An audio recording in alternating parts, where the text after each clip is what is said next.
hard to do one hand, but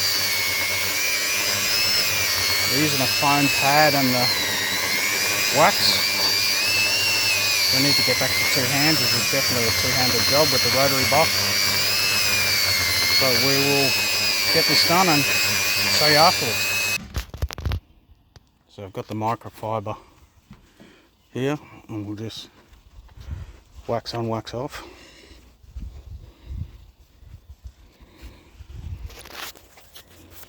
Just rub down where we've been waxing, polishing. Don't know if the camera will show up, but there's some decent pinstripes here from the last bush trip, and it is significantly better in how it's coming up.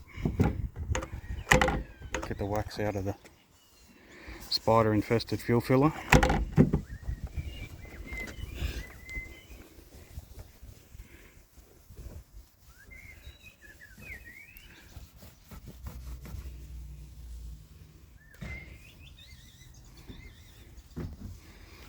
Substantially better, but still full of